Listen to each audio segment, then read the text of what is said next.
Hi. അപ്പോൾ ഇന്നൊരു അടിപൊളി ചിക്കൻ കറിയുമായിട്ടാണ് വന്നിട്ടുള്ളത്.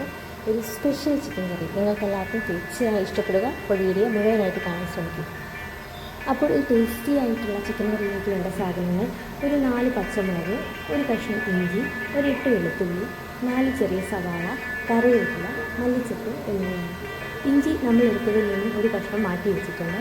അപ്പോൾ ഇവയെല്ലാം തോലൊക്കെ കളഞ്ഞ് വൃത്തിയാക്കി എടുക്കാം. എന്നതിന് ശേഷം ഇഞ്ചിയും വെളുത്തുള്ളിയും പച്ചമുളകും നമുക്ക് മിക്സിയുടെ ജാറിലിട്ട് നല്ലവണ്ണം ചതച്ചെടുക്കാം. അരഞ്ഞു പോകാതെ ശ്രദ്ധിക്കണം. അതിനുശേഷം സവാളയും തക്കാളിയും എല്ലാം അരിഞ്ഞു വയ്ക്കാം. പിന്നെ നമ്മൾ എടുത്തിരിക്കുന്ന 1 കിലോഗ്രാം ചിക്കൻ നല്ലതുപോലെ വൃത്തിയാക്കി കഴുകി മാറ്റി വയ്ക്കണം. ഇതുകൂടാതെ ഇതിലേക്ക് വേണ്ട സ്പെഷ്യൽ ഇൻഗ്രീഡിയൻസ് ആണ് ഉലുവ. ഒരു ചെറിയ സ്പൂൺ ഉലുവ, ഒരു ചെറിയ സ്പൂൺ പെരുംജീരകം, ഒരു 3 ഏലക്കായ, ഒരു 3 ഗ്രാമ്പു, ഒരു 3 ചെറിയ കഷ്ണം പട്ട എന്നിവ വേണം. ഇനി ഫ്ലെയിം ഓൺ ചെയ്തതിന് ശേഷം തയ്യാറാക്കാൻ ആവശ്യമായ പാത്രം വയ്ക്കുക. പാത്രം ചൂടായതിന് ശേഷം വെളിച്ചെണ്ണയും സൺഫ്ലവർ ഓയിലും മിക്സ് ചെയ്താണ് ഞാൻ ഒഴിച്ചിട്ടുള്ളത്. ആ വീഡിയോ എൻ്റെ കയ്യിൽ നിന്ന് നഷ്ടപ്പെട്ടതാണ്. അപ്പോൾ സൺഫ്ലവർ ഓയിലും വെളിച്ചെണ്ണയും കൂടി മിക്സ് ചെയ്ത് വയ്ക്കുക. അതിനുശേഷം ഉലുവ അതിലേക്കിടുക. ഉലുവ ഒരു ബ്രൗൺ കളറായി വരുമ്പോൾ ബാക്കിയുള്ള പട്ടയും ഗ്രാമ്പൂവും ഏലക്കായയും പെരുംജീരകവും കൂടി ഇട്ട് നല്ലവണ്ണം ഒന്ന് പൊട്ടിക്കുക. അതിനുശേഷം നമുക്ക് സവാള ഇട്ട് നല്ലവണ്ണം വഴറ്റിയെടുക്കാം.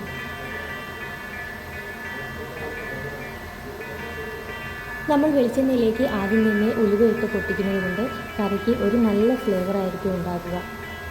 അതുപോലെ തന്നെ ഏലക്കായയും പട്ടയും ഗ്രാമ്പൂവും എല്ലാം നമ്മൾ വെളിച്ചെണ്ണയിലിട്ട് ഒന്ന് താളിക്കുന്നത് കൊണ്ട് നല്ല ടേസ്റ്റ് തന്നെ ഉണ്ടായിരിക്കും കറിക്ക്.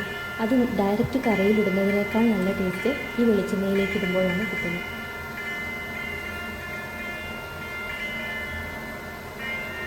സവാള പെട്ടെന്ന് തന്നെ വഴണ്ടി വരുന്നതിന് വേണ്ടിയിട്ട് നമുക്ക് പാത്രം ഒന്ന് അടച്ചു വയ്ക്കാം.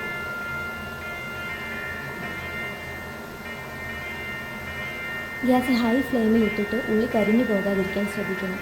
കൂടാതെ ഇടയ്ക്കൊന്ന് പാത്രം തുറന്ന് നോക്കിയിട്ട് ഉള്ളി ഒന്ന് ഇളക്കി കൊടുക്കാം.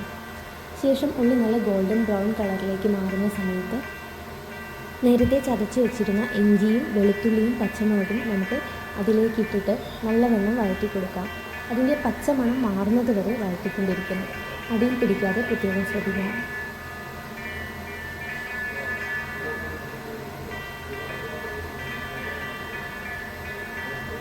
കുറച്ച് കറിവേപ്പിലയും ഇട്ട് കൊടുക്കുക.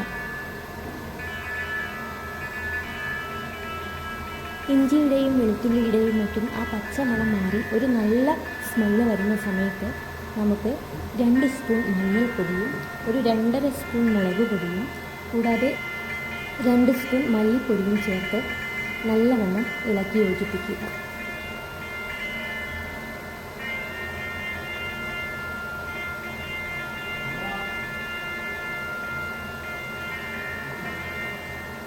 പൊടികളുടെ എല്ലാം പച്ചമണം മാറി അതിൽ നിന്നും എണ്ണ തെളിയുന്ന ആ ഒരു സമയത്ത് അതിലേക്ക് നമ്മൾ അരിഞ്ഞു വെച്ച തക്കാളിയും പിന്നെ കുറച്ച് മല്ലിച്ചപ്പും കുറച്ച് കറിവേപ്പിലയും പാകത്തിന് ഉപ്പും ചേർത്ത് നല്ലതുപോലെ ഇളക്കി യോജിപ്പിക്കുക.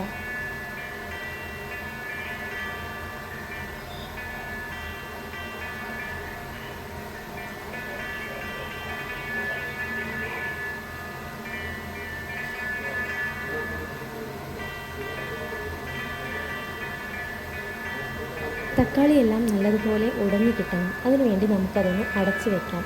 അപ്പോൾ തക്കാളി പെട്ടെന്ന് തന്നെ വെന്ത് കിട്ടും.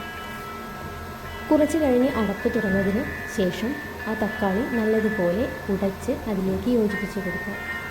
പിന്നെ നമ്മൾ കഴുകി വെച്ചിരിക്കുന്ന ചിക്കനും അതിലേക്ക് ചേർത്ത് എല്ലാം കൂടെ നന്നായി മിക്സ് ചെയ്യുക.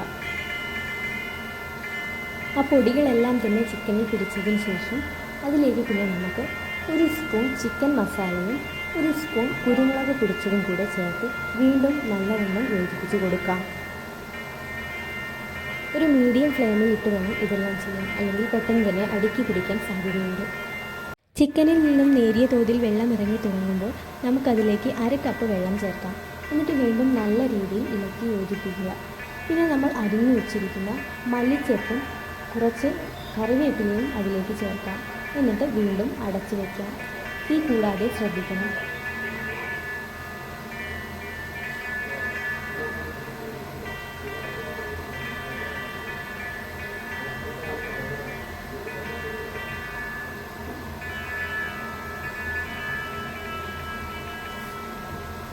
ഇടയ്ക്കൊന്ന് അടപ്പ് തുറന്ന് ഇളക്കി കൊടുക്കാം.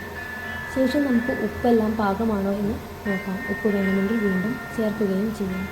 പിന്നെ നമുക്ക് അതിലേക്ക് ചേർക്കാനുള്ള സ്പെഷ്യൽ ഇൻഗ്രീഡിയൻ്റാണ് നമ്മുടെ ക്യാപ്സിക്കം. ഒരു ക്യാപ്സിക്കത്തിൻ്റെ പകുതിയാണ് ഞാനിവിടെ എടുത്തിട്ടുള്ളത്. ചിക്കൻ ഒരു 3/4 ഭാഗം വേവാകുമ്പോൾ നമുക്ക് ഒരു പകുതി ക്യാപ്സിക്കം അരിഞ്ഞത് അതിലേക്ക് ചേർത്ത് ഇളക്കി ഒന്ന് അടച്ചു വയ്ക്കാം. ചിക്കൻ വെന്തതിന് ശേഷം നമുക്ക് ഫ്ലെയിം ഓഫ് ചെയ്ത് അതിലേക്ക് മല്ലിച്ചെപ്പും കറിവേപ്പിലയും ചേർത്ത് കൊടുക്കാം. എന്നിട്ട് ചൂടോടുകൂടി ഒരു പാത്രത്തിലേക്ക് മാറ്റാം. അങ്ങനെ നമ്മുടെ സ്പെഷ്യൽ ടേസ്റ്റി ചിക്കൻ കറി ഇവിടെ റെഡി ആയിട്ടുണ്ട്. ഇത് സാധാ ചോറിൻ്റെ കൂടെയും നെയ്ച്ചോറിൻ്റെ കൂടെയും ബ്രേക്ക്ഫാസ്റ്റുകളുടെ കൂടെയുമുള്ള നല്ല ടേസ്റ്റായിട്ട് നമുക്ക് കഴിക്കാവുന്നതാണ്. ഇതിൽ ചേർത്തിട്ടുള്ള ക്യാപ്സിക്കത്തിൻ്റെയും ഉലുവയുടെയും പെരിഞ്ജീരകത്തിൻ്റെയും എല്ലാം ആ ഒരു ഫ്ലേവർ കറിക്ക് ഒരു സ്പെഷ്യൽ ടേസ്റ്റ് തന്നെ നൽകുന്നതാണ്.